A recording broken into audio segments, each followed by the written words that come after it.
በመካከለኛው ዘመን የኢትዮጵያን ታሪክ አቅጣጫ የቀየረ አንድ ኃይል ነበር። ስማቸው ጨዋ።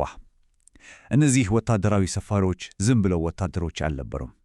ዛሬ የምናየው ይሄ እንቆቅልሽ የሆነ ምድብ እንዴት ከአንድ ንጉሠ ነገሥት መሳሪያነት ተነስቶ የአንድ ሙሉ ማኅበረሰብ መሠረት ሊሆን እንደቻለ ነው። እስኪ አብረን እንዝለቅበት። እንግዲህ የዛሬው ፍሰታችን ይሄን ይመስላል። መጀመሪያ ግዛቱ የተጠቀመበትን ዋና ስትራቴጂ እንመለከታለን። ከዛ የጨዋዎች አመታት ከየት ነው የሚለውን እንፈትሻለን። ቀጥሎ ደግሞ ግዛቱ እነዚህን ኃይሎች እንዴት ተቆጣጠራቸው፣ የመሬትና የሕግ ሥርዓቱስ ምን ይመስል ነበር እናያለን። በመጨረሻም እኒህ ሰፋሪዎች እንዴት ዞረው የአካባቢው መኳንንት ሆኑ፣ ያሳደሩት ተጽዕኖ ምንድን ነው የሚለውን አይተን እናጠቃልላለን። እሺ፣ ሁሉንም ነገር ለመረዳት መነሻው ላይ ማተኮር አለብን። የሰለሞናዊው ሥርወ መንግሥት ግዛቱን ሲያስፋፋ አንድ መሠረታዊ ስትራቴጂ ነበረው። የጨዋዎች ታሪክ የሚጀምረውም ከዚሁ ነጥብ ላይ ነው። ይሄ ስትራቴጂ የሕዝብ ንብርብር ይባላል። አሁን እስኪ እንደዚህ እናስበው። ልክ እንደ ኬክ ንብርብር ማለት ነው። ንጉሠ ነገሥቱ ታማኝ የሆኑ ወታደራዊ ኃይሎችን ያመጣና ቀድሞ በነበረው ሕዝብ ላይ ልክ እንደ አዲስ ንብርብር ከላይ ያስቀምጣቸዋል። የዚህ ዓላማው ምንድነው? አንደኛ ስልጣንን በማዕከል እጅ ማስገባት፣ ሁለተኛ ደግሞ የአካባቢውን ሀብት ወደ ንጉሠ ነገሥቱ ማምጣት። እሺ፣ ታዲያ እነዚህ የንጉሡ ከባድ እጆች የተባሉ ጨዋዎች እነማን ናቸው? ከየት መጡ? የግዛቱ መሳሪያ ከመሆናቸው በፊትስ የራሳቸው ታሪክ አልነበራቸውም? በእርግጥ ነበራቸው። እስኪ ትንሽ ወደ ኋላ ተጉዘን አመጣጣቸውን እንመርምር። የሰሃርቲ ሕዝብ ታሪክ በአጭር ጊዜ ውስጥ እንዴት እንደተገለበጠ ልብ በሉ። ከ14ኛው መቶ ክፍለ ዘመን በፊት የራሳቸው ገዢዎች መሊክ የሚባሉ የነበሯቸው ነጥታ ሕዝቦች ነበሩ። ግን በአፄ አምደ ጽዮን ከተሸነፉ በኋላ ሁሉም ነገር ተቀየረ። ማንነታቸው ሙሉ በሙሉ ተለውጦ ለንጉሡ ታማኝ የሆኑ ጨዋ ወታደሮች የሆኑ ትልቅ ለውጥ ነው። ይህ ሽግግር ምን ያህል መሠረታዊ እንደነበር ለማየት የሁለቱን ቃላት ልዩነት ብቻ ማየት ይበቃል። ማሊክ ማለት ሉዓላዊ ገዢ፣ የራሱ ምድር ጌታ ማለት ነው። ጨዋ ማለት ግን የንጉሠ ነገሥቱ ትእዛዝ አስፈጻሚ ነው። ማንነቱ በሙሉ ለንጉሡ በሚሰጠው አገልግሎት ላይ የተመሠረተ ነው። አስቡት፣ በአንድ ትውልድ ውስጥ ከጌትነት ወደ አገልጋይነት። እሺ፣ አሁን አንድ አዲስ ኃይል ተፈጥሯል። ታዲያ ንጉሠ ነገሥቱ ይህንን ኃይል እንዴት ነው የሚቆጣጠረው? ዝም ብሎ አይተዋቸውም። ጨዋውን ታማኝና ውጤታማ የግዛት መሳሪያ ለማድረግ የተጠቀመባቸው በጣም የተወሰኑ ስልቶችና ተቋማት ነበሩ። እስኪ ከነዚህ ውስጥ ቁልፍ የሆኑትን እንመልከት። ከተማ የሚለውን ቃል ስንሰማ አእምሯችን ውስጥ የሚመጣው ምናልባት የአሁኗዋ ከተማ ልትሆን ትችላለች። ግን በወቅቱ ትርጉሙ ፈጽሞ የተለየ ነበር። ከተማ ማለት ጊዜያዊ ወታደራዊ ምሽግ አይደለም፣ በጭራሽ። ይልቁንስ በወረራ በተያዘ መሬት ላይ የሚቋቋም ቋሚ ሰፈር ነው። ወታደሮቹ ከነቤተሰቦቻቸው ሰፍረው የአካባቢውን ሀብት የሚቆጣጠሩበት እንዲሁም የንጉሡን ስልጣን የሚያረጋግጡበት ዋና ማዕከል ነበር። ይሄ አባባል የጨዋዎችን ሚና በትክክል ነው የሚያስቀምጠው።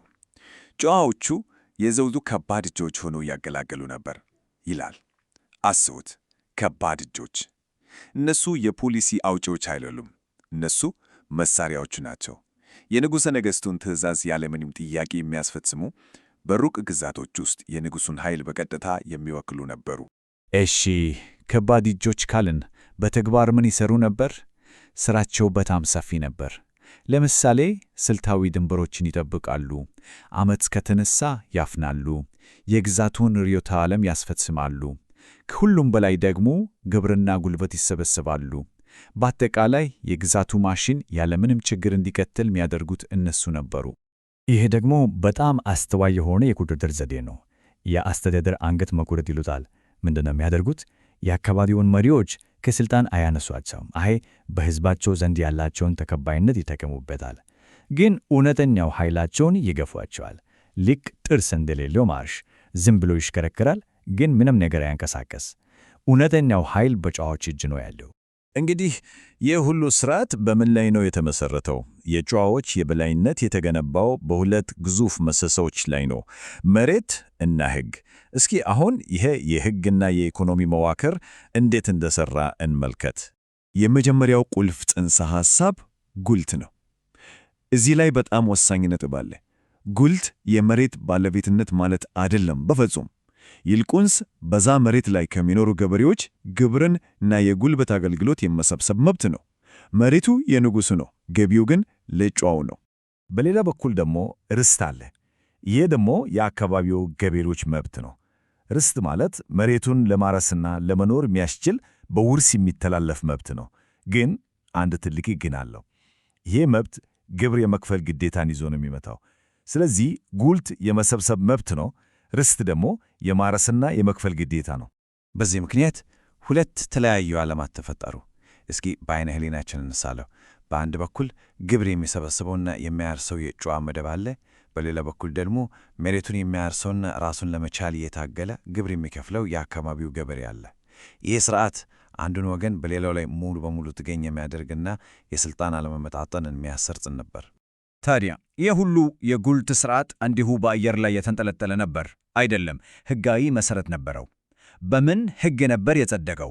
መልሱ መጽሐፈ መዋዕል፣ ትርጉሙም የድንበር መጽሐፍ ማለት ነው። ይህ የንጉሡ ሰነድ በቀላሉ ወረራን ወደ ሕግ የቀየረ መሣሪያ ነበር። የአካባቢው ሕዝብ የነበረውን ማንኛውንም የመሬት ይገባኛል ጥያቄ በአንድ ብር ጭረት በመሻር ለጨዋዎቹ ሙሉ ሕጋዊ ከለላ ሰጥቷል። ግን የጨዋዎች ታሪክ እዚህ ላይ አያበቃም። እንዲያውም ምናልባት በጣም አስገራሚው ምዕራፍ የሚጀምረው አሁን ነው። እንዴት ነው እነዚህ የውጭ ወታደራዊ ሰፋሪዎች ከጊዜ በኋላ የአካባቢው መኳንንት ሊሆን የቻሉት? እስኪ ይህን መዋሃድ ሂደት ደረጃ በደረጃ እንመልከተው። ይሄ በአንድ ጀንበር የሆነ ነገር በፍጹም አልነበረም። በትውልዳችሁ ውስጥ የተከናወነ ረጅም ሂደት ነው። መጀመሪያ ላይ በከተማዎቻችሁ ተገለለው ይኖሩ ነበር። ቀስ በቀስ ግን ከአካባቢው ሕዝብ ጋር መጋባትና የባህል ውህደት ጀመሩ። ከጊዜ በኋላ ደግሞ የጉልት መብታቸውን ወደ ርስትነት እየቀየሩ ቋሚ የመሬት ባለቤቶች ሆኑ እና በመጨረሻ ምን ሆነ? የቀድሞቹ ወራሪዎች ልጆችና የልጅ ልጆች ራሳቸው የአካባቢው መኳንንት ሆነው ብቃን። ይሄ ንድፈ ሐሳብ ብቻ አይደለም፣ በታሪክ ውስጥ ተጨባጭ ምሳሌዎች አሉት። ለምሳሌ በሰሜናዊው ቆላማ አካባቢ የነበሩት የቤተ አስገዴ መኳንንት፣ የሐማሴን ከንቲባዎች፣ የደመዛን ቤተሰብን ጨምሮ እንዲሁም የሰራይ ደጃቶች ሁሉም የዘር ሐረጋቸውን ከመጀመሪያዎቹ የጨዋ ሰፋሪዎች ጋር ነበር የሚያገናኙት። የድል አድራጊዎቹ ውርስ ወደ ኃያል የዘር ሐረግ ተቀየረ ማለት ነው። እሺ፣ ወደ ማጠቃለያው ስንደርስ እስኪ ጨዋዎቹ ያመጡትን ጥልቅ እና ዘላላቂ ማኅበራዊ ለውጥ እንመልከት። የጨዋዎች ሰፌራ ያስከተለው የመጨረሻ ውጤት ሙሉ በሙሉ አዲስ የሆነ ማኅበራዊ መዋቅር ነበር።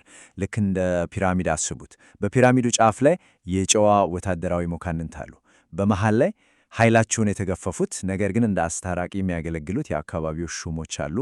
ከስር በመሠረቱ ላይ ደግሞ ግብር ከፋዩ ገበሬ አለ። ይሄ ለብዙ መቶ ዓመታት የዘለቀው ሥርዓት መሠረት ነበር።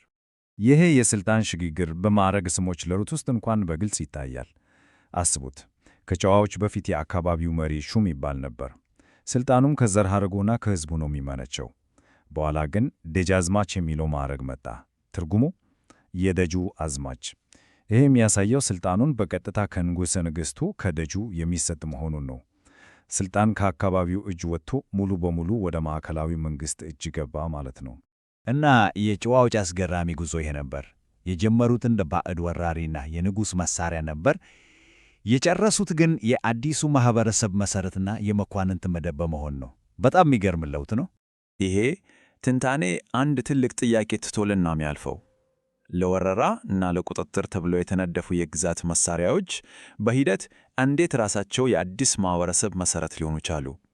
ይህ ጥያቄ የታሪክን አስገራሚና ውስብስብ ጉዞ እንድናስብበት ያደርገናል።